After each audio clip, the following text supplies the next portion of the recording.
échanger contre l'éternité? C'est le thème de ce matin. Qu'est-ce que tu peux échanger? Je disais au responsable tout à l'heure, pendant que nous étions en prière, le matin, je sors de chez moi et je vois une lutte douce. C'est-à-dire, il y a deux personnes qui ont les parcelles, donc les terrains. Hein? Et puis, chaque matin, il y a un qui pousse vers l'autre avec ses qui plante. Et puis l'autre aussi, quand l'autre perd de vue, l'autre aussi, il passe. Ce qui fait que le terrain, par là-bas, il rentre, et par ici, il rentre. Vous comprenez? Ce sont deux personnes. Chacun veut prendre sur la part de l'autre. Et je passe et je regarde ce terrain. Je dis à ma femme, regarde. Et Dieu me dit, tu vois, ça c'est une bagarre pour rien. Ils vont devenir ennemis pour rien. Ils sont arrivés, ils ont trouvé cette terre, ils partiront et laisseront cette terre. Ce n'est pas leur terre. Ce n'est qu'un prêt qu'on leur a fait pour le petit temps qu'ils sont sur la terre. Ce n'est qu'un prêt. Ce que tu as là, c'est un prêt. La vie que tu as, c'est un prêt. Ta maison, c'est un prêt. Tu vas partir, elle va rester. Ce matin, sûrement, tu as regardé tes beaux assiettes, hein, non? Tu as dit, oh, ouais, j'ai quand même les assiettes. Ça là, si quelqu'un arrive chez moi, je le sais, il dit, oui, je suis quelqu'un. Mais je te décourage ce matin. Tes assiettes vont se casser. Et si elles ne se cassent pas, elles vont te démoder. Un jour va arriver, ce ne serait plus la série là. Je ne sais pas vous si vous comprenez. Et puis si c'est la même série qui trône, c'est toi qui partiras, tu les laisserais. Les terrains que nos enfants vendent aujourd'hui, nos terrains qu'on a vendus, les terrains de nos parents, nous ne savons pas à quel prix ils ont eu ça. Parfois, avec son voisin, ils étaient devenus des ennemis. Ce qui a fait même la mort de ton père. Parfois, tu ne comprends pas. Le voisin l'a tué à cause de ce terrain. Mais tu l'as vendu. Ce terrain, tu n'as pas su comment ton père a tout fait pour le conserver. C'est que vous pensez que vous pouvez mettre votre vie en jeu. Ne vaut pas la peine.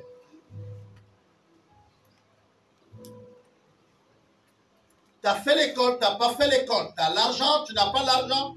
Ça ne vaut pas la peine. Votre vie a plus de valeur que tout ça. Soyez heureux là où vous êtes. Marchez tête haute. Pendant que je faisais la lecture au quotidien, la Bible me disait qu'une pierre ne se détache. Une pierre qui se détache, on va dire d'une montagne sans le secours de quelqu'un. Qu'est-ce qui a fait détacher la pierre? Je suis resté à réfléchir. Il dit, le chasseur a le projet d'aller en brousse pour chasser et d'amener le repas chez lui. Mais si Dieu ne permet à l'oiseau de se percher sur l'arbre, tu ne tueras rien. S'il ne permet pas à une bête de s'arrêter dans sa folle course, tu ne la battras pas. Donc si tu as le gibier, bénis Dieu, qui a voulu que ceux de ta maison mangent. Amen. Oui, le matin comme toi, il y a ceux qui se lèvent pour aller chercher, mais ils rentrent bredouille. Et si tu as béni Dieu, je voudrais ce matin parler aux jeunes qui ont eu des diplômes, qui sont sortis des grandes écoles, mais qui ont eu le travail. Bénis Dieu. Parce qu'il y a ceux qui sont sortis avant toi, avec un diplôme bien capé, mais ils n'en ont pas le travail. Il y a ceux qui sont encore après toi, mais ils n'ont pas le travail. Ton travail est une grâce. Parfois, quand nous sommes dans la folie de tout ce qu'on a gagné, de tout ce qu'on a vu, on a l'impression que la vie autour de nous, nous sommes prêts à échanger notre éternité. La vie que Dieu nous offre est pour l'éternité. Mais nous sommes prêts à la perdre pour des petites folies. Certains n'accèdent pas à certaines situations dans la vie ou à certains privilèges. Parce que Dieu sait que s'il lui amène à ce privilège-là, il perdra son salut. Donc il y a certaines choses où c'est votre attitude, votre avenir démontre déjà que Dieu ne vous l'accordera pas. Et je le répète encore. Si vous n'avez pas la capacité d'aller vivre dans votre avenir, étant dans le présent, vous êtes un problème pour vous-même. Parce qu'il faut que quand vous êtes sur la terre, vous devez vous projeter, aller jusqu'au ciel. voir Dieu, vivre dans le ciel, et puis revenir. Je ne sais pas si vous avez déjà vécu ça. Je vais vous expliquer ça tranquillement. Vous avez l'écriture qui dit comment est le ciel. Je ne sais pas si vous comprenez. Il dit les rues seront comment? D'or. Hein? L'or quoi? Pur. On est d'accord? Est-ce qu'il vous est arrivé de regarder l'or qui est avec vous, même si c'est l'or plat que tu regardes? Si ce ne serait pas le goudron qui est noir là. Là-bas, ce serait l'or pur, de costaud épaisseur. Et puis toi, tu vas marcher sur l'or là. Et puis Dieu a dit, je m'en vais vous préparer quoi? Des demeures, des maisons que lui-même il a construites. Ce n'est pas les maisons sociales. C'est les maisons. Des demeures où nous allons vivre comment? Éternellement à l'intérieur. Donc moi je serai dans une maison construite par Dieu. Est-ce que ça vous est arrivé? Et ensuite, allez-y encore voir. Dites, non seulement je vais habiter dans une maison construite par Dieu, mais je le ferai. De mes yeux, je ferai Dieu. La Bible dit que sa présence va nous rassasier. Sa présence va nous éclairer. Nous n'aurons plus faim. Nous n'aurons plus soif. Et vous arrivez de vivre ça. Vous lisez ça et puis vous... Donc je ne vais plus préparer. Donc je n'aurai pas à travailler pour m'habiller. Non, je ne sais pas si vous comprenez. Et là, tu vas comprendre que ton travail est une peine. Mais au ciel, on va louer Dieu. Alors, je suis allé réfléchir, c'est quoi la louange? Parce que là-bas aussi, on parle des instruments, n'est-ce pas, non? On parle des instruments. Les frères que vous voyez en train de chanter là, ils vont garder leur ministère. Hein, les grands prédicateurs, là, vous n'allez plus prêcher. Là-bas, vous allez prêcher à qui? À Dieu. Dieu parle, vous tous, vous mettez les genoux contre terre pour dire Amen, Amen. Mais la louange, nous tous, on va s'exercer à ça. Les autres, ils ont commencé l'entraînement. Ils sont là-dessus. Mais c'est quoi louer Dieu? Louer Dieu, c'est inventer ses mérites. C'est de dire ce que Dieu est, de ce que Dieu fait pour toi et ce qu'il fait autour de toi. Est-ce qu'il vous est arrivé de voir Dieu quand vous marchez? Beaucoup disent, mais on ne le voit pas. La Bible dit que Dieu a créé l'homme à quoi? À son image. Arrêtez-vous un moment, Potos. Regardez les êtres humains en train d'aller de tous les côtés et admirer Dieu.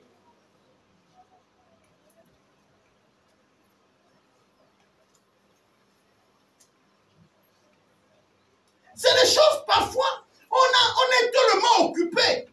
Il vous est arrivé de vous réveiller très tôt le matin. Vous êtes dans un coin reculé. La plupart ne vont plus au village. Mais reculez un moment. Et puis vous avez le chant d'oiseaux qui arrive. Il y a encore la rosée. Très tôt le matin, il fait beau. Il y a la fraîcheur. Vous regardez l'arbre. Et puis vous vous posez la question. Le bois, c'est même quoi? Dieu, il a fait le bois pour que le bois fait quoi? Il m'arrive de contempler les fourmis. Je les vois passer dans mon mur ou dans ma cour. Je m'arrête et dis, comment ce gars a le cœur? Comment il a les poumons? Comment il écoute, il respire et il communique avec les autres? Comment Dieu a pu mettre tout ce mécanisme dans ce petit truc? Et alors, je dis, tu es grand. Vous savez, quand je démarre ma journée comme ça, ce serait imperturbable que tu viennes me dire, frère, on va faire tes idées, mon ami. Celui qui m'a choisi est plus grand que ce que tu me proposes là. Parce qu'il y a qu'à regarder la fourmi. Je répète encore, dans votre cuisine, il y a les plus petites fourmis qui ont l'habitude de vous voler le sucre, hein, non? Observez cette fourmi. La fourmi là a un cœur qui bat. Vous pouvez imaginer le cœur les placer où? La fourmi là aussi parle. Il parle avec l'autre fourmi. Il y a le sucre là-bas, même s'ils n'ont pas ajouté. Il y a le sucre. Et le maître a acheté le sucre. Le maître, c'est toi. Ou la maîtresse. Achetez le sucre. C'est où? Mais c'est là. Il faut aller vite. Bientôt, ces enfants vont se réveiller, ils vont ouvrir l'eau. Ah, tu n'as pas vu les autres s'inonder hier? Ah bon? Ouais. Ah, il parle. Quand tu tapes la main sur la table, pourquoi elle fait demi-tour? Il dit qu'il est là. Il est là, il est là. Le maître est là. Je parlais avec ma femme. Vous allez comprendre. Avec quoi voulez-vous changer votre éternité? Je parlais avec ma femme. J'ai dit, mais Dieu, il est tellement intelligent. Il a dit, Chers maris, aimez vos femmes parce que les maris sont durs. Même quand il aime pour dire que je t'aime là, il faut lui forcer. On lui dit, mais dis le mot. Ah, les frères sont durs.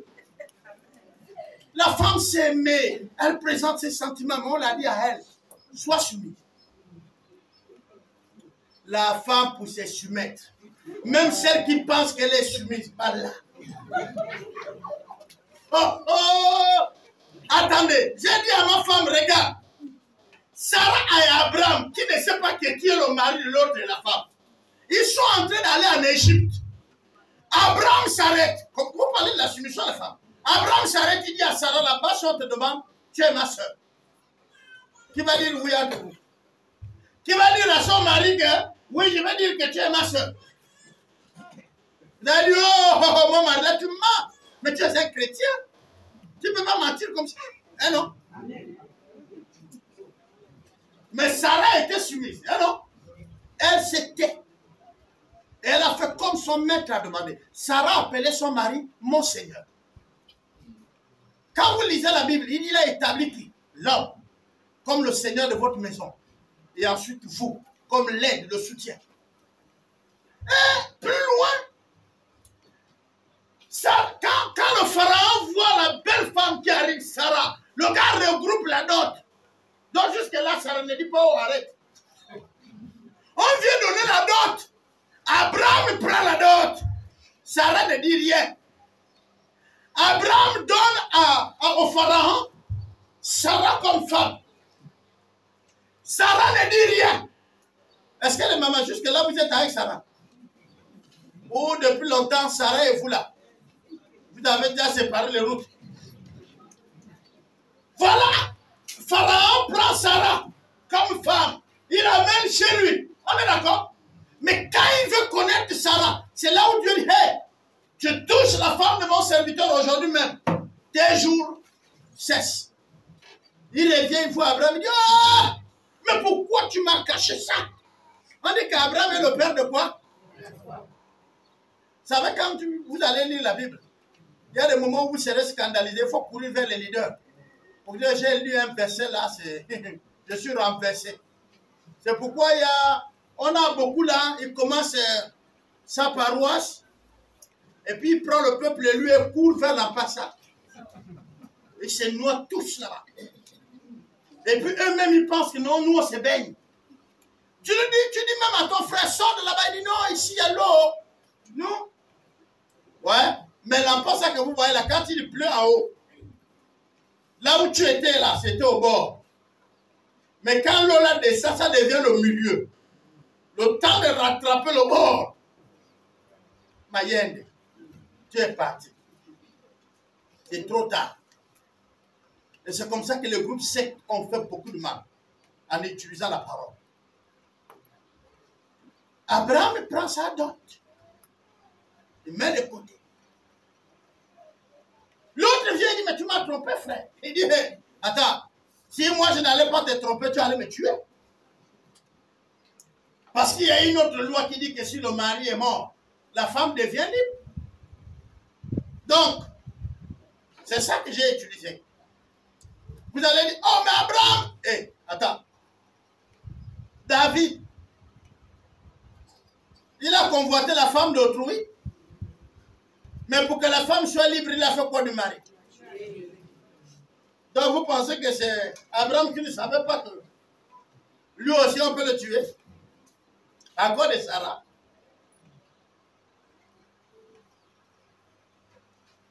La soumission de la femme. Un jour je disais, et c'est moi qui ai enseigné ici, il dit la femme peut avoir son or, son argent. Elle peut être élevée à tous les grades du monde entier. Celui qui demande un mariage, c'est l'homme. Les femmes ne demandent pas un mariage. C'est l'homme. Donc le projet d'un foyer commence avec l'homme. C'est l'homme qui va vers la femme et qui dit, je vais fonder un foyer avec toi. Ce n'est pas donné à la femme. Vous allez dire, oh oui, aujourd'hui avec le modernisme. Mais vous-même, vous sentez que Jésus ne change pas, non? Vous pensez que c'est votre modernisme qui va changer Jésus? Une reine qui veut se mettre au soleil, c'est la femme. Une reine qui veut être au soleil. La femme veut l'égalité avec l'homme. Vous connaissez là où l'homme est? Au soleil. Là, il fait chaud là. L'homme est là-bas. Il casse les cailloux. Il casse le ciment. Hein? Dès qu'il trouve, il amène, tu manges. Tu dis non, maintenant je dois être égal avec toi. Je quitte la maison. Nous tous maintenant au soleil. Quelle réflexion. Si c'est moi le président du pays, là, je signe ça. Hein? Maintenant, quand l'autre dit 50-50, oh, tu veux me tuer? Tu veux me tuer? Ah, tu as dit égal. Ok. J'ai ouvert cette parenthèse pour que vous compreniez que c'est avec quoi que vous pouvez changer votre éternité. À cause de l'argent. Hier, j'ai ouvert une parenthèse sur l'argent. Si toi-même tu luttes, il ne faut pas que tes enfants luttent demain. Qui veut que sa descendance soit bénie? Vous lisez Habakkuk, pas le verset que tout le monde a peur. Vous volez l'éternel et tout, non. Après, plus bas. Parce qu'il y a un verset dans Habakkuk. Quand on dit Habakkuk, tu l'écris tout.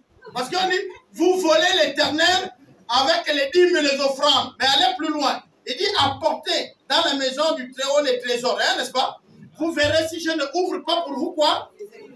Si je ne déverserai pas quoi? Sur vous. Et sur quoi? Et les nations viendront prêter où? Est-ce que vous comprenez? Si je veux que mes enfants soient riches, j'ai investi et les nations prêteront sur mes enfants et mes petits-enfants. Et ça répond à la question qui dit comment on a des gens qui ne prient pas, mais ils sont riches. Allez-y chercher qui étaient leurs grands-parents. Vous trouverez quelqu'un, c'est un sanguinaire, il est mauvais, mais il prospère. Mais si ces serviteurs, les parents de ce monsieur ont servi l'Éternel et ils ont investi pour son œuvre, les nations viendront prêter sur leur descendance. C'est écrit noir sur blanc. Dieu tient les promesses. Et c'est pourquoi Dieu et moi, nous nous sommes fait une complicité. Il a dit, Seigneur, on viendra prêter chez ma descendance. J'en mettrai de l'argent. Moi, j'aurai le centuple, mais mes enfants, mes petits-enfants, mes arrière-petits-enfants ne manqueront de rien. Parce que je veux investir pour qu'ils ne manquent de rien. Et j'ai un autre contrat avec Dieu, c'est tout ce qui porte mon nom. Il dit, tout ce qui porte mon nom, tu le mets dans la liste de mes descendants directs. Ils ne manqueront de rien. Quand vous investissez, vous dites souvent, on dit là où l'argent va être, non? Vous faites comme avec Dieu. Donc quand vous priez, Seigneur, bénis ma maison. Non, vous laissez comme ça, bénis la maison. Il envoie la bénédiction sur les assiettes. Non, on prie. Quand il faut même, parfois il y a les noms. Il y a même un enfant que tu dis, Seigneur, lui là, il serait la tête et non la queue. Même s'il a les grands frères ou les petits frères, même s'il a les aînés autour de lui, c'est lui que ma bénédiction se repose. Les enfants là, vous savez comment on arrache une bénédiction? C'est en restant au pied de celui qui est béni. Maman, lave-moi les assiettes. Tout ça, c'est les tests. Ne te fatigue pas. Là, le gars, il a le paquet, il veut lâcher. Mais il veut te voir. Il éprouve. Fais-moi ça, fais-moi ça. Et puis un jour, tu dis, papa aussi, hein? Mais papa a pris acte. Donc l'enfant là, donc il fait là pour intérêt. Alors, papa aussi, hein? 2 fois. L'autre fois, on disait, je m'étais trompé, on disait. L'enfant là, s'il reste avec tout le paquet, il ne veillera pas aux autres. Je vais regarder un peu l'autre que j'avais laissé à côté. Vous comprenez, non?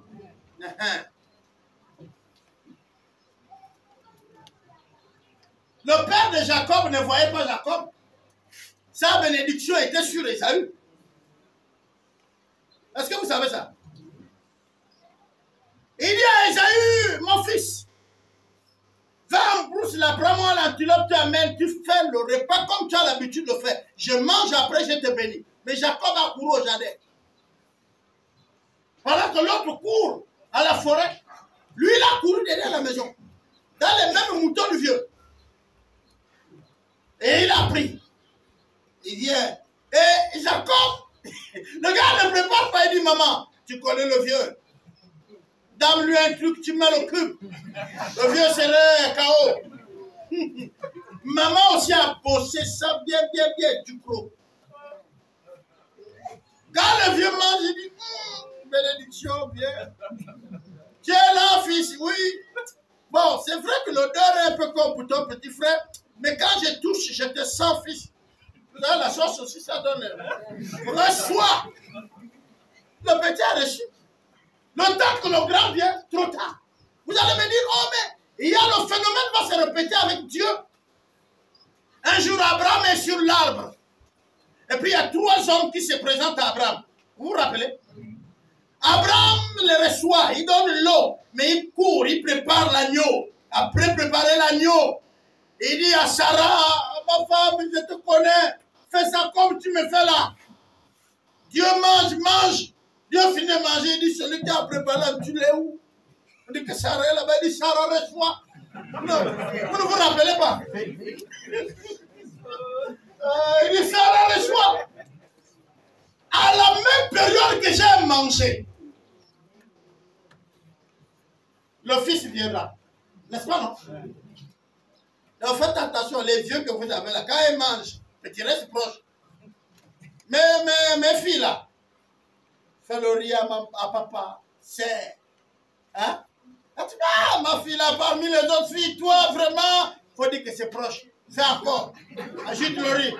Et tu vas comprendre, ça va tomber. Vous comprenez, non? Ma fille, tu vas bien te marier. Ça, c'est un morceau. Tu dis Amen. Il faut recevoir, c'est une bénédiction. Tu ne souffriras pas, ma fille. Mon fils, tu serais levé parmi les autres. Mais ça, là, le vieux, là, le coca. Vous voyez la chaleur, là.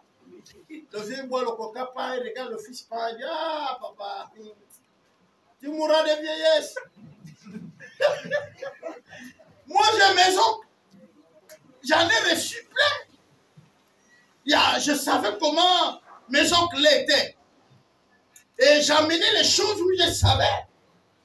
Le gars, il mange, tu regardes, il dit, ah, papa, de tous les neveux là, tous les jours, c'est toi, vraiment. Ah, pas beaucoup. J'ai dit, oh, je reçois. Tu vieilliras, papa, tu vieilliras. Un jour, je suis avec un de mes leaders. Et pour un voyage, il tentait de prendre un appareil. Je dis, non, laisse-le prendre. Et puis il me regarde et dit, la sagesse t'habitera. J'étais là, et même moi, je comprenais même que c'était quoi. J'ai dit, c'est même merci, papa. Maintenant, après, tu vas voir ça. Amen, amen. Amen. Tu vas voir ça. Tu es prêt à changer ton éternité par quoi?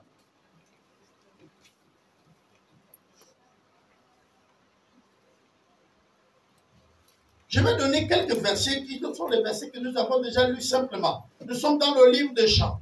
Jean. Le verset de tout le monde. Jean 3,16. Eh non, on peut le citer. Jean 3,16. Tout le monde cite ça. Je priais avec une jeune sœur à Port-Gentil. Elle m'a dit, papa Albert, prie pour moi. C'est le seul verset que je sais de la Bible. Le reste, là, quand je lis, j'oublie. J'ai dit, ah, tu connais au moins ça? Il dit, oui. J'ai dit, mais ça, c'est déjà toute la vie chrétienne. On va le dire. Sinon, on va le réciter. Parce qu'il y a plein là, même sans regarder la Bible, il le cite. Car Dieu a tant aimé le monde qu'il a donné son Fils unique, afin que quiconque croit en lui ne meure point, mais qu'elle a la vie éternelle. Donc celui qui a le Fils a quoi? Celui qui a le Fils a la vie. Non, la vie éternelle. Il faut ajouter ça. Éternelle. Vous avez peut-être peur. C'est-à-dire, quand même votre corps connaîtra la mort, votre âme et votre esprit continuera à vivre. C'est pourquoi quand un chrétien meurt, on dit il est allé dans le repos de l'éternel. Est-ce que vous comprenez? Le repos d'Abraham. On appelle ça comme ça, le sein d'Abraham. Le repos. Et puis quand un païen meurt, on dit qu'il est allé au purgatoire. C'est ce qu'on dit? Non. On dit qu'il est mort. Il est allé au séjour des morts. Ce n'est pas encore l'enfer. Au séjour des morts, il y a les prémices.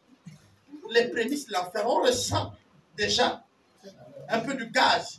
Parce que l'homme riche pouvait dire à Dieu, je souffre ici, j'ai soif. demande à Lazare de tremper son doigt, pardon, il me donne un peu d'eau. Ce n'était pas encore l'enfer. Alors, permettez-moi de toucher c'est quoi l'enfer. L'enfer, c'est une souffrance, mais éternelle. En fait, quand Dieu a créé l'homme, il n'a pas créé l'homme pour que l'homme meure. Il a créé l'homme pour que l'homme vit éternellement. C'est-à-dire que notre âme et notre esprit ne connaîtra pas la mort.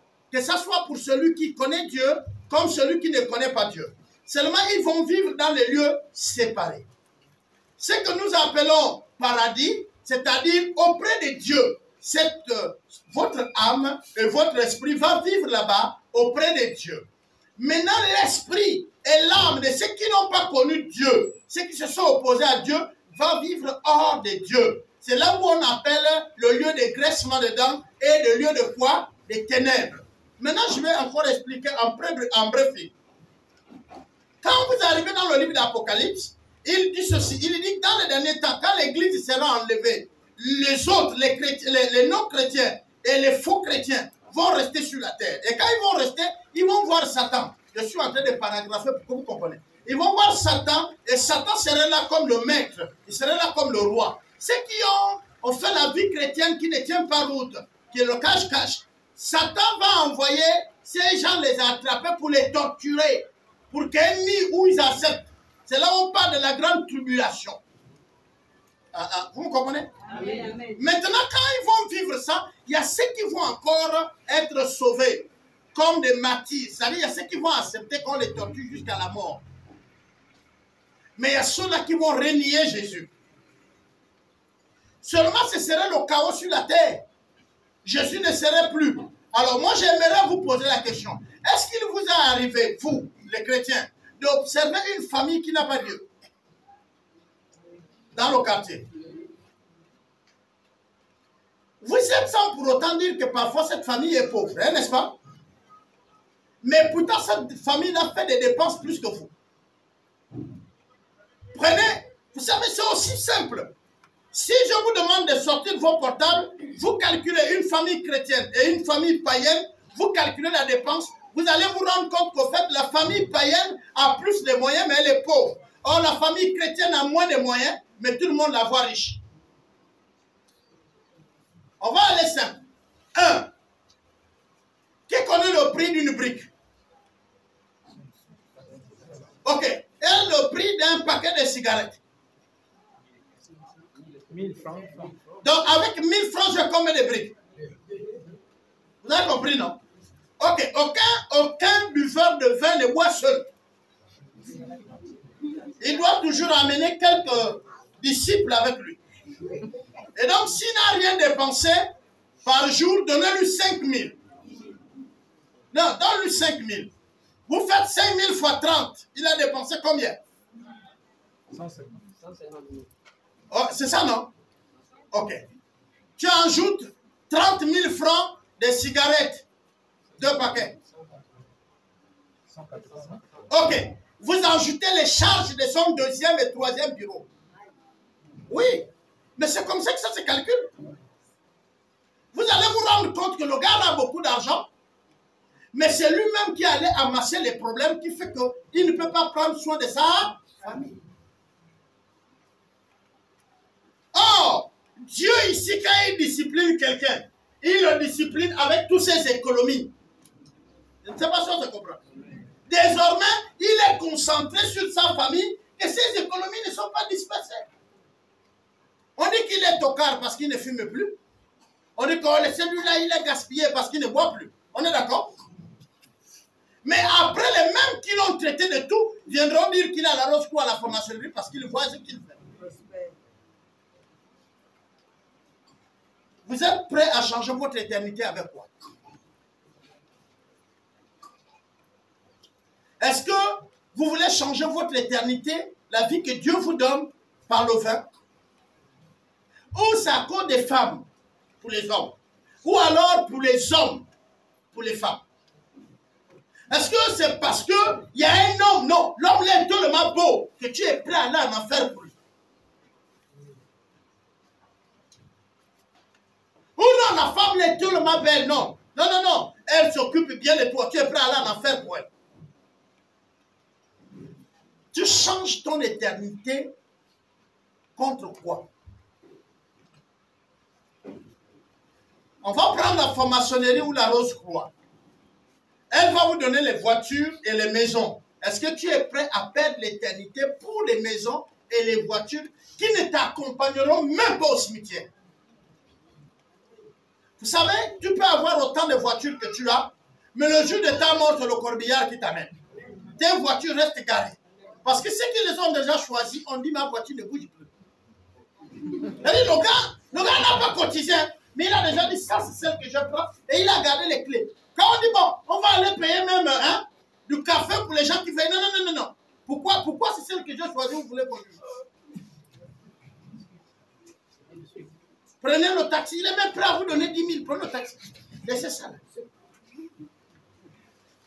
Mais c'est ça que tu allais signer l'échange de ton âme. Quoi, une maison?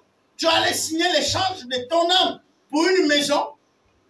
La plupart des maisons que Satan donne, ça se voit à la fin de ta vie par les fissures.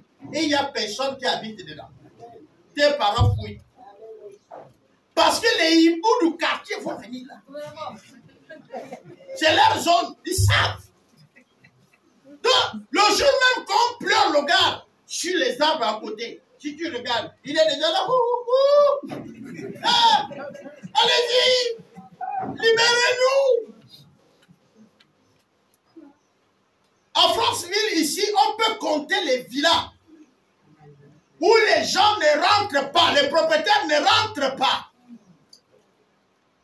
Où certains sont arrivés dans leur villa que juste pour qu'on les enterre sur le côté. Ils ont vendu leur âme. Ces gens-là conduisaient les grands prados ici. Au prix de quoi voulons-nous changer l'éternité? Je vais être bas avec vous. Aujourd'hui, là, je ne vais pas vous parler des sujets théologiques. Je voudrais que vous me répondez. Dans votre cœur, vous répondez à Dieu. Et je demande à Dieu de dire Amen quand vous allez dire au prix de la voiture. Que Dieu tient compte de ça. Quand vous allez parler dans votre cœur. Oui, vous allez dire à Dieu, Seigneur, au prix de la voiture. Et je prierai le Seigneur pour qu'il vous donne la voiture en échange de votre âme. Non, vous ne comprenez pas. Dieu va vous donner la voiture en échange de votre âme. Parce que si Dieu prend votre âme, c'est meilleur. Amen, amen. Que le diable. Lui-même on chante, non? Prends ma vie, Seigneur, prends ma vie. Eh non? Que ma vie soit priée. Quand tu dis prends ma vie, là, tu fais allusion à quoi? Non, attends, tu dis Seigneur, prends ma vie. Bon, il prend quoi?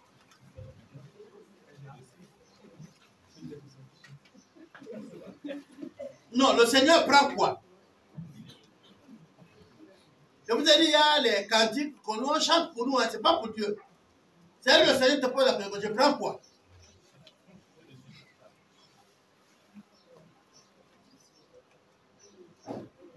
Seigneur, tout me vient de toi. Écoute le cantique, non? Tout me vient de toi. Mes enfants, ma maison, il me vient de toi. Amène-moi les clés de la plaie.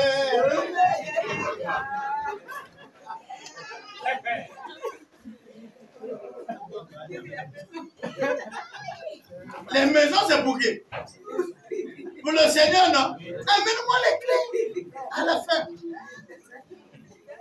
Après, quand on dit, il y a des serviteurs de Dieu qui nous visitent, on ne voudrait les loger. Toutes vos maisons sont maintenant occupées. Seigneur, ma voiture est pour toi. Elle dit, papa, il y a les hommes de Dieu qu'on va conduire. Ah, papa, la voiture est même au garage.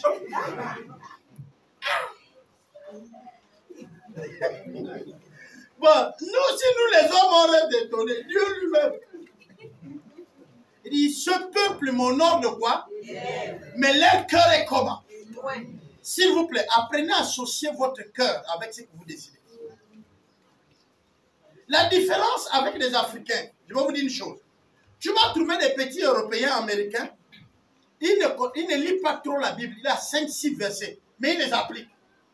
Et il fait même tout un ministère là-dessus. Il les comprend. Les Africains, ils peuvent te réciter toute la Bible, mais ils n'obéissent à rien.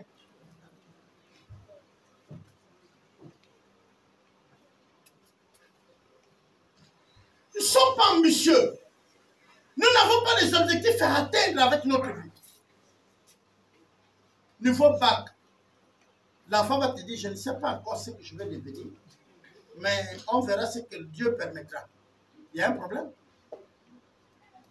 Il y a un problème. Même en troisième, je disais à une jeune sœur qui a eu son BPC, il a dit, est-ce que tu sais que là où tu es là, tu peux déjà être enseignante ou infirmière? Oh! Papa, mais c'est la vérité. Donc tu allais faire BPC. Toi aussi. Donc tu n'étais même pas conscient. Mais tu peux être infirmière. Mais tu peux être enseignante avec ton BPC. C'est que veut dire que quand tu as traversé la classe de troisième, ton pays te donne déjà une certaine confiance, une certaine responsabilité. On te délègue déjà une certaine, on va dire quoi, loyauté. Si tu peux devenir infirmière, ça veut dire que tu vas soigner les gens. On est d'accord, non? Mais parfois, tu as 16 ans. Et tu vas voir les jeunes, 16 ans, elle est infirmière, on dit c'est impossible. Non, je ne peux pas croire ça. Non, il faut croire à ça. Parce que chez les autres, ça marche. Quelqu'un peut faire l'école pour devenir infirmière. Chez nous, on pense que ça, c'est rien, non? Être infirmière, là, c'est trop bas. Quelqu'un peut faire l'école pour devenir maçon, il n'a pas raté. Moi, je vais devenir avocat. Mais l'école de droit, là-bas, me donne les vertiges, je coupe. Je deviens enseignant. Voilà un raté. Oh, c'est bon? C'est celui qui n'a pas atteint l'objectif qui s'est placé. Un raté n'est pas celui qui fait quelque chose que tu méprises. Un raté est celui qui n'a pas atteint l'objectif qui s'est fixé. Donc, si tu regardes bien, toi-même, tu peux être raté. Non. Si moi, je suis un maçon et que depuis ma petitesse, j'aspire à être maçon, j'ai atteint mon objectif, je suis un maçon. Je ne suis pas un raté. Bon, maintenant, toi, depuis longtemps, tu voulais être médecin, te voilà enseignant. Tu n'as pas atteint l'objectif. La flèche est allée ailleurs. Tu es là malgré. Et c'est pourquoi tous les jours, tu insultes les élèves. Parce qu'elles t'énervent. Mais ils ne sont pas la cause de ton problème. Mais le fait que tu n'as pas atteint, tu es là. Mais quelqu'un qui veut être enseignant, quand il rentre même dans la classe, les élèves, même s'ils étaient fatigués, tous se regardent la force. Ah non? Il y a des enseignants, quand ils rentrent comme ça, monsieur. Ah non? Il y a d'autres qui disent, tu regardes même l'heure du cours. Ah non? Voilà. C'est comme à l'hôpital. Il y a des médecins. Quand même les infirmiers annoncent que lui, il arrive. C'est lui qui te fait visite ce matin-là. Oh, tu t'arranges. Tu parles avec lui. Il y a d'autres quand il vient. Tu es toujours là. Non, tu n'es pas guéri. Hein? Alors la maladie s'empire. Dès qu'on met même la tension comme ça. Oh, la tension encore augmentée ce matin. Non. Vous voulez échanger votre éternité avec quoi? On dit celui qui a le Fils a la vie. Mais il ne faut pas s'arrêter à la vie. À la vie quoi? Éternelle. C'est-à-dire tu as reçu Jésus, tu as déjà la vie quoi? Tu as déjà ça. Non, tu n'auras pas ça, tu as ça. Oh, là encore, c'est un problème de foi. Beaucoup disent qu'il faut que je dure dans l'église pour avoir la vie éternelle. Non, la vie éternelle est attachée à la réception de Christ. Si ce matin, tu reçois Christ, tu as la vie éternelle. Maintenant, on peut t'expliquer les détails de la vie chrétienne. Si tu n'as jamais reçu Jésus, mais tu es longtemps dans l'église, tu n'as pas la vie éternelle. Mais tu es un bon religieux. J'explique. Voilà.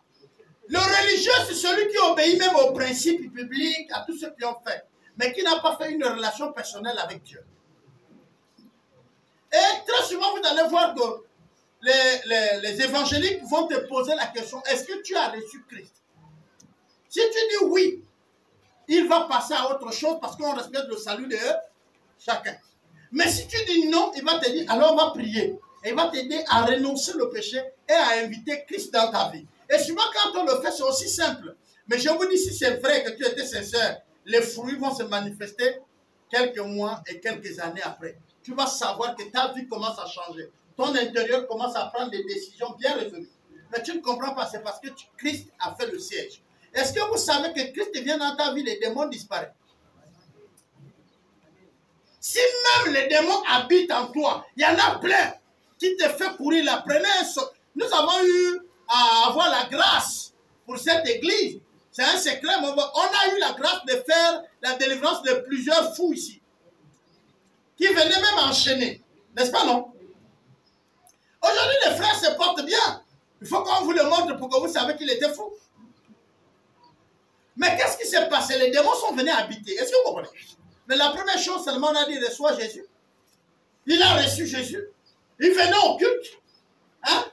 Tu te rappelles? Il venait au culte. Il a simplement reçu Jésus, mais il venait au culte. Et puis de temps en temps, on prie avec lui, on remercie Dieu. Un bon matin, on a levé l'échelle. Et puis il a commencé à se balader avec nous. On voyage avec lui. On se balade avec lui. Il est avec nous, on mange ensemble. Nous étions même encore un voyage ensemble avec lui. Il est bien portant. Qu'est-ce que vous entendez, folie? C'est la manifestation démoniaque. Il suffit de chasser les démons. La personne retrouve ses sens. Et il y a plusieurs. Nous avons prié pour une que la famille est venue arracher. Peut-être une jeune fille, je ne vous dis pas le coin. Mais ici à Potos, il s'est baladé là. Et puis un beau matin, on ne sait pas qu'est-ce qu'il a piqué. Nous, on était en réunion ici. Elle a atterri elle-même. Maman, tiens, elle dit, oh, je suis là. Je dis, oh, ok. Rentre. Elle était en réunion, on a fermé la porte. Il n'y avait pas de parents. Reçois. La personne est partie, elle n'est plus folle. Elle est là quelque part, les parents l'ont rendue, elle gère un bar, elle ne prie pas. Mais les démons sont partis. Il y a un fou qui est venu nous voir le matin ici. Le jour-là, c'était au cours d'une réunion des hommes. Vous vous rappelez? Le fou est venu là. On ne sait pas qu'est-ce qu'il faisait au bar là-bas. Et puis il débarque. Il est venu nous trouver devant. Il a parlé. Il va partir. On dit, bon, maintenant, nous, on t'a compris, non? Ouais. Maintenant, toi aussi, assure-toi, tu nous comprends. Et nous aussi, on l'a parlé. Si vous allez au bar, vous n'allez plus le voir. Il n'est plus fou. C'est quand Dieu veut faire grâce, il fait. J'ai l'habitude de vous dire, si je prie pour toi, tu n'es pas guéri. Ce n'est pas moi qui guéris les gens. C'est Dieu. Je ne veux pas faire quelque chose pour fabriquer, pour que tu sois guéri. Je ne veux pas aller voir, attends, descendre, aller voir un marabout qui me donne une puissance. Attends, je traite avec Dieu, donc je laisse Dieu au ciel. Je viens voir marabout sur la terre. Oh, les autres, ils sont allés, ils ont plus les puissances. Je préfère que tu dis, je suis un faux, je ne guéris pas. Mais pas aller voir quelqu'un qui va me donner la puissance. Là, Matthieu 6, le verset 33. Quelqu'un est là? Matthieu 6, 33. Il dit ceci. Cherchez premièrement le royaume et la justice de Dieu. Et toutes ces choses vous seront données par-dessus. Alors, on dit premièrement, on cherche quoi? Et puis quoi? Et puis ensuite, comment? Est-ce que c'est écrit comme ça dans votre verset? Regardez votre version. On dit, et toutes ces choses. Les choses que tu cherches, c'est quoi? En fait, le verset là vient te dire, ne vends pas ton éternité. Ne change pas l'éternité. Trouve d'abord le royaume des cieux et la justice de Dieu. Quand tu l'aurais trouvé, le reste des choses que tu penses là te sera donné par-dessus. En fait, Dieu veut dire ici, dans la justice de Dieu, dans le royaume de Dieu, il y a ces choses. Amen, amen. Toi, tu veux vendre ton salut pour la voiture. Il te dit non.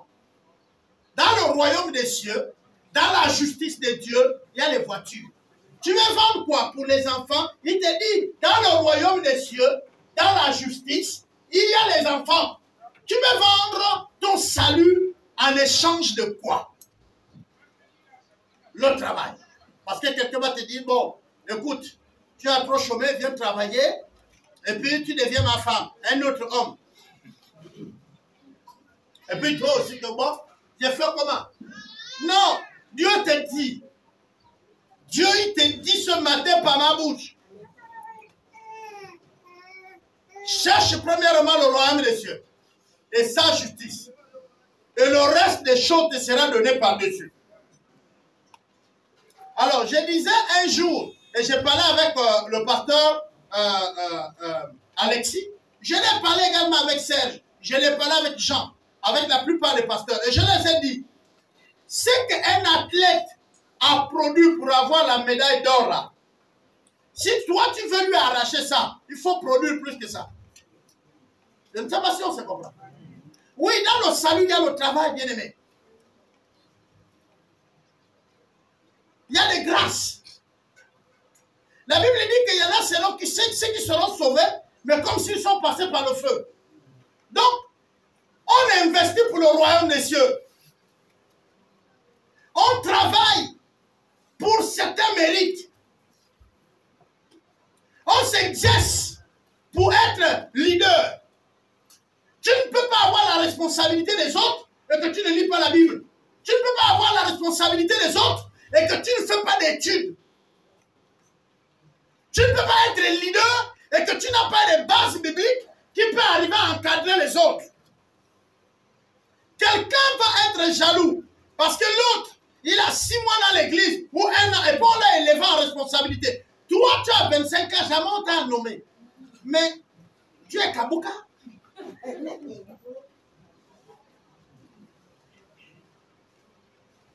Mon papa disait, tu es grand-père catéchumen. Là, c'est papa Djomba. Il dit, parce que tu fais le catéchisme. Mais tu ne fais pas. Tu fais sans faire. C'est-à-dire, tu es à la réunion, mais ça rentre ici, ça sort ici. Quand on te demande qui est Dieu, tu dis, Dieu, c'est le cœur. Ah! Ça, c'est ce qu'on dit au village. Eh non. Mais donc, c'est qu'on t'a appris, c'est qu'on t'a enseigné même. Tu as laissé ça. Oh, non, c'est pas ce qu'on t'a appris. On t'a dit que Dieu est un esprit invisible. Il est le créateur de toutes choses, n'est-ce pas, non? Et on te pose la question qui est dit, oh, c'est ton père et ta mère qui sont Dieu. Ta mère n'est pas Dieu. Ton père n'est pas Dieu. Ils sont la bénédiction que Dieu t'a donnée. C'est-à-dire pour que tu sois ce que tu es là. Dieu lui-même dans le ciel, il a choisi quel père, quelle mère il te faut pour que tu sois ce que tu es. Tu dis que je suis intelligent. Tu dis que j'ai la sagesse. Mais il a fallu la femme que tu méprises là. Il a fallu l'homme que tu méprises là pour que tu sois ce que tu es. Celui que tu as honte de présenter là, tu as assez cher. Il a fallu que Dieu prenne les qualités en elle pour que tu sois là. Oh, ma mère là, moi je préfère présenter aux gens la petite soeur de ma mère. Si ma mère là, elle est bizarre. Mais ce n'est pas la petite soeur de ta mère qui a les germes chez toi. C'est ta mère. Tu es intelligent, n'est-ce pas, non? Directeur, général, tu es quelque chose. Ouais? Hein, au travail, là-bas, on dit que tu es bon. Tu es bon parce qu'on a pris les germes de celle que tu dis que tu n'aimes pas là. Pour que le repas, le goût, il a fallu le sel, n'est-ce pas, non? Eh bien, ton sel, on l'a pris chez ta mère et ton père. Pour que tu sois ce que tu es. Ton mari, pour les femmes, te regarde, il dit, ma femme, tu es belle. Ouais, mais il a fallu qu'on vole un peu chez ton père et ta mère pour que tu sois belle. La personne que tu n'aimes pas là, c'est eux qui ont fait que tu es belle comme ça. Non, non, mais je suis pauvre. Mais je suis un gars, quand je me lève, on sent. Ouais, on a pris le papa que tu insultes là. Que tu as même promis bastonner au quartier. Vous, les grands garçons là. Tu quittes, tu bois le vin, l'adversaire que tu as trouvé, c'est le père.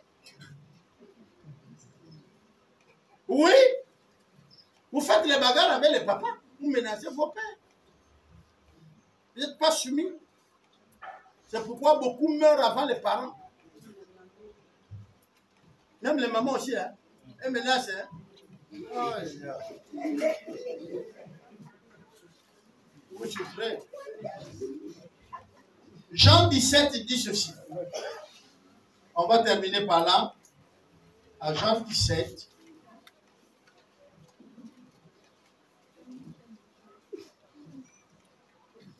Jean chapitre 17. Ah, aujourd'hui là, nous sommes à 8. Non, Jean. J'ai dit Jean 17, verset 3.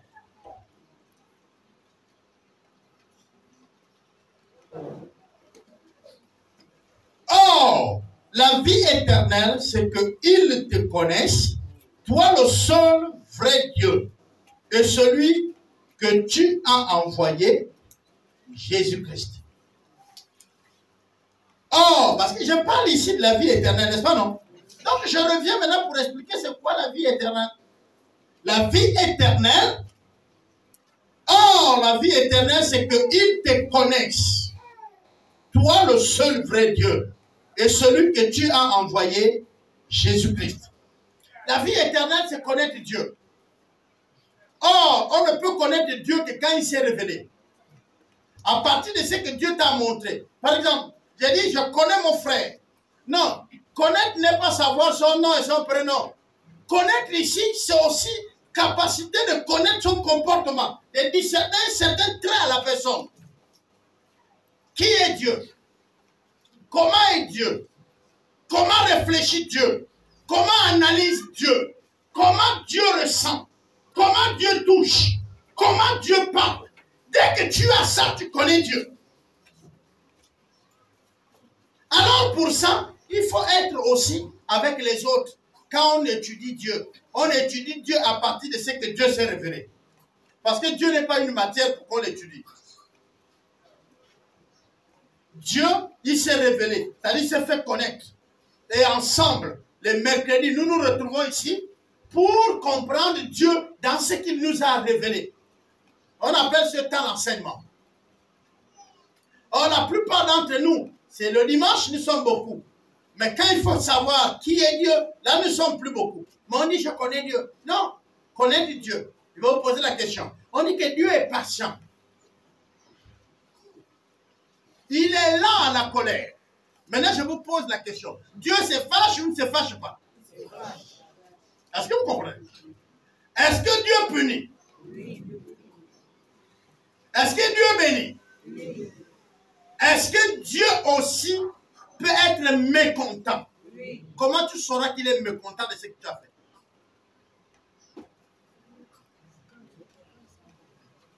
Comment tu vas connaître que Dieu te demande de continuer? Ça, on étudie. La Bible nous révèle même le comportement de Dieu.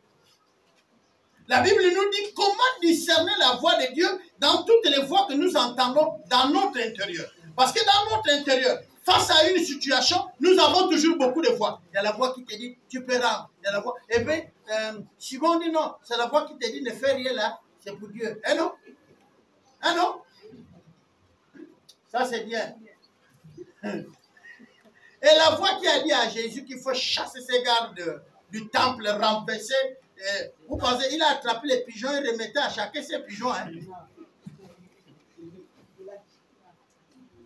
Il y a une situation devant toi. Est-ce que Dieu peut te dire, fâche-toi? Vous là qui répondez oui là. Vous là, la vie chrétienne que vous vivez aujourd'hui là, qui va me dire que tel jour il s'est fâché, mais dans la colère juste. Les chrétiens sont là même si on l'insulte. Oui, que le Seigneur te bénisse.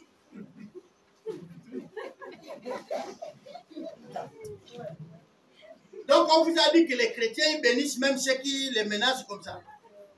Il y a le moment où on fuit. Il y a le moment où on ne fuit pas. Je vais vous raconter une histoire. Je voyageais. Je suis sur un champ de mission avec ma femme. Et je sais que la sécurité de ma femme, c'est moi qui l'assure. Parce qu'on nous a affectés sur un champ. Et ma sécurité, c'est aussi ma femme. Il y a un monsieur qui est venu. Il a commencé à menacer, que lui, il va taper, même si il faut aller pasteur. J'étais en voyage. Quand je suis rentré, ma femme m'a dit ça. Et on marchait, je l'ai vu chez le commerçant. Je suis venu. Ce jour-là, il n'avait promis à personne. Hé, monsieur, oui, viens. C'est toi qui menaces les pasteurs ici. Oh, monsieur, je dis, je suis pasteur. Mais si je dois pécher, il faut que tu te retrouves à l'hôpital. Pas que je te gifle seulement. Parce que si je te gifle seulement, ça c'est un péché gratuit. C'est-à-dire, je te fais mal. Sérieusement, quand on te regarde, on dit, oui, là, le pasteur a péché. Lui m'a dit, non, vraiment, mon frère, il ne faut plus insulter les gens. Quand tu ne connais pas les gens, n'insulte pas. Oui, jusqu'à ce que je suis sorti de là-bas de la lopée. On n'avait plus jamais insulté les pasteurs. Est-ce que vous pensez que j'étais venu faire la bagarre? Mais au moins, je l'ai menacé. Je ne sais pas si vous m'avez compris. Voilà. Au moins, là, j'ai utilisé mon gabarit. Dès que je suis venu comme ça, il regarde, il dit, ah, c'est vrai, il y a les pasteurs, mais il peut y avoir quelque chose. Vous voyez, non? Mais oui! Il dit là, j'ai parlé des pasteurs, mais avec lui, là, il peut. Les mouvements peuvent changer. Hein? Et puis, c'est lui-même qui vient comme ça. Que le Seigneur vous bénisse. Non, nous ne sommes pas prêts à vendre nos saluts avec quoi que ce soit. Parce que le Seigneur a pris toutes les dispositions pour qu'en recevant notre salut et en travaillant pour notre salut, nous aurons les choses que vous voulez vendre au salut. Ce matin, soyez rassurés que vous n'avez pas besoin d'échanger votre salut. Parce que les choses que vous devez avoir au-delà du salut sont déjà dans le salut. Amen, amen. Amen. Oui, ça c'est le verset de Matthieu qui vous rassure. Que si vous avez le royaume et la justice, on va vous donner le reste. Amen. Amen. Et quand je prêche, Dieu a tant aimé le monde qu'il a donné son fils dans l'amour, dans tant aimé. Alors, je vais poser la question aux femmes qui sont mariées, bien sûr. Les mariés, levez la main comme ça. Ou qui vivent avec un homme qui est amoureux de vous. Non, moi je sais ce que je vous dis. Quand vous demandez là, lui fait quoi? Il va chercher, non? Parce qu'il vous aime. Si Dieu m'aime, qu'est-ce qu'il peut me refuser? L'amour de Dieu a fait déjà que Dieu est parti du ciel venir mourir sur la terre à cause de qui? Non, attendez. Non, non, pas nous, hein. Moi, si toi c'est nous, tu connais. Dieu est venu mourir sur la terre à cause de moi. Alors, qu'est-ce qu'il ne serait pas prêt de faire s'il a donné son propre corps? Le problème, c'est que nous, on ne comprend pas que Dieu est amoureux de nous. Quelqu'un est amoureux de nous, mais en profitez. Faites vos demandes. Et dit jusque-là, vous n'avez rien demandé. Et demandez, alors vous allez quoi? Allez. Tout de suite, la maman Alice me dit, papa Albert. Parce que la femme connaît les capacités de son mari. On est d'accord? On sort, elle dit, papa Albert, je vais manger au restaurant. Vous êtes sûr que je ne vais pas venir prêter l'argent? Même si je n'ai rien, je vais aller à la trésorerie.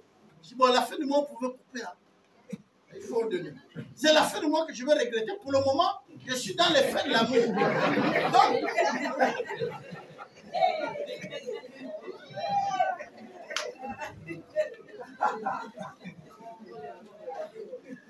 oui, les fêtes de l'amour. Vous avez vu l'autre, comment, Cupide, non? Ça a donné les plumes. Tu t'envoles, c'est l'amour. L'amour fait que les pieds ne touchent plus le sol. Donc, et Jésus lui-même, il vous déclare son amour. Il dit, Jésus t'aime. Au point de donner sa vie pour qui? Pour toi. Ah, bien aimé, est-ce que vous comprenez ça? Non, attends. Moi, je suis pour moi là, assis à la maison. Non, tu viens toi seul. Tu dis que tu m'aimes et puis tu meurs pour moi. Et puis tu te poses la question, tu as les voitures? Tu dis oui.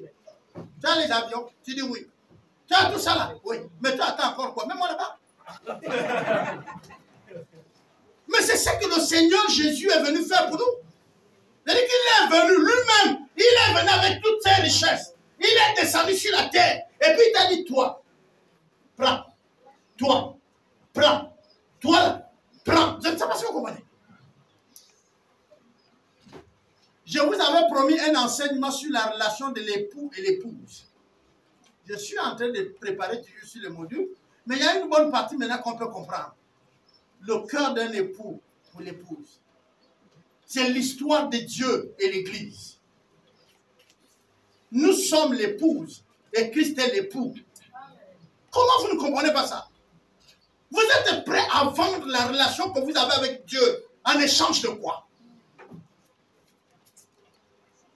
Qu'est-ce que le monde nous propose pour qu'on puisse y aller nous prostituer?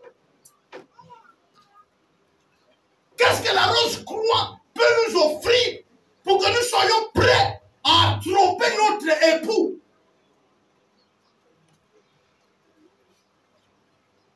Comment perdre cette relation qui nous donne tout? Vous savez, il y a des hommes qui ont perdu leur vie, il y a des femmes qui ont perdu leur mari. Parce que le jour qui s'est présenté à lui, il n'a pas regardé et voir l'avenir de quelqu'un. Il a regardé, il a vu un jeune homme peut-être sans emploi. Et il a dit, je ne t'épouse pas. Et 10 ans après, quand tu revois le même homme, tu dis, merde, si je savais, je l'épousais.